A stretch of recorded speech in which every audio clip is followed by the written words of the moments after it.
NASA reveals that it has found water spread across the moon's surface, sunlit surface. It may even be on the dark side, the far side of the moon. The U.S. Space Agency confirmed it's found indisputable proof of something that was previously considered impossible: massive hydration of the moon's sunlit surface by water that still only exists as separate molecules. Kindly support my Patreon account because YouTube has again demonetized my channel. The daily posts are 5 videos daily, and they are totally different from what I have on my YouTube channel. Thank you so much for your support and that you find all my content so interesting. You'll find the Patreon account details in the description box below. Now we have a very short NASA video from Ames Research Center which explains some of this coming up. Now, NASA announced that its latest study helped to resolve the mystery of whether water exists on the moon once and for all. It's not that claims about the discovery of water on Earth's natural satellite have ever been made before, but until recently, the scientists were not entirely sure if it was really water they were talking about. Now, thanks to the Space Agency's Stratospheric Observatory for Infrared Astronomy, or SOFIA, the SOFIA telescope, this issue is finally clear. An infrared camera of SOFIA's telescope, mounted on a modified Boeing 747 SP aircraft, has detected a specific wavelength unique to water molecules while surveying the moon's surface. The study results were published in Nature Astronomy. Quote, "Prior to the SOFIA observations, we knew there was some kind of hydration," end quote. This is what Casey Hannibal said, the study lead author and postdoctorate program fellow at NASA's Goddard Space Flight Center, saying, "But we did not know how much, if any, was actually water molecules like we drink every day, or something more like a drain cleaner," end quote. Now, even more surprisingly, the scientists were able to discover some unusual concentrations of water in the Clavius crater on the moon's sunlit side. That's towards the southern hemisphere, the South Pole, where water was not expected to even exist in principle.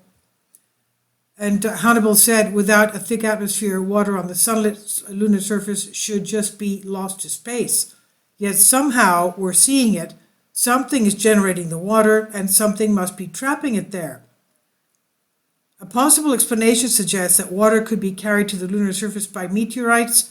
Another one says that hydrogen brought by the solar wind could be mixed with oxygen-bearing minerals in its soil to form a substance called hydroxyl and later turn into water as a result of micrometeorite bombardments. The data collected by the researchers suggests that 1 cubic meter of the lunar soil in the crater could contain roughly an equivalent of 12 ounces bottled water, but still not to rush to declare the moon's surface wet just yet, since even the sands of the Sahara Desert contains 100 times more water. The scientists also say that water molecules are so spread out that they cannot form even ice particles, not to mention liquid water. Possible explanations for water molecules' existence on the sunlit side of the moon include possibilities of them being hidden between the soil grains or even embedded in tiny glass beads created by micrometeorite impacts. As important as it could be for science, this discovery is unlikely to be of any use for NASA's more practical goals that involve potential extraction of water from the moon's surface to be used by astronauts and processed into hydrogen fuel. The water molecules are just not abundant enough to be effectively used, Hannibal says. So there's not enough water on there. Now my question is, how will we have human colonies if there is no water on the moon? Anyway, fortunately for NASA, another study, which was also published in Nature Astronomy, says that future moon explorers could potentially collect ice from what its authors call micro-cold traps, permanently shadowed areas and small craters and indentations covering the moon's surface that have ideal conditions to keep ice stable.